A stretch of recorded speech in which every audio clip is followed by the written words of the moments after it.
Dès ce jeudi 6 août, ont été clôturées au Centre culturel de Kinshasa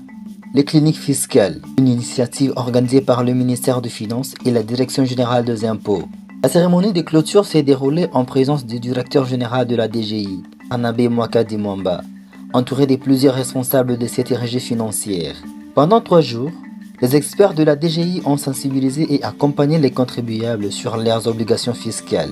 avec un accent particulier sur l'utilisation de la facture normalisée et le respect de la législation en vigueur.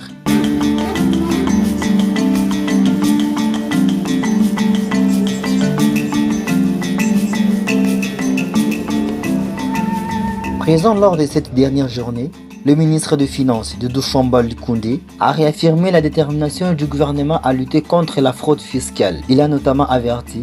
que des sanctions seront appliquées aux entreprises qui continuent de se soustraire à leurs obligations, particulièrement celles impliquées dans des pratiques de fraude à la TVA. C'est pour cette raison que nous avons donné la dernière chance à tous les assujettis de venir dans cette clinique fiscale organisée par le ministère des Finances pour finaliser leurs homologations, pour avoir des informations précises sur cette réforme, parce qu'après cette clinique fiscale, il est terminé d'évoquer encore des moratoires.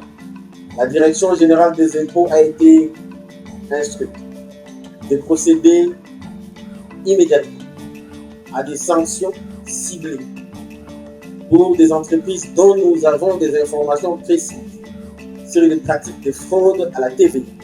parce que nous avons des données des écarts de ces entreprises. Nous n'allons pas seulement sanctionner les entreprises, nous allons aussi sanctionner nos propres agents de la Direction générale des impôts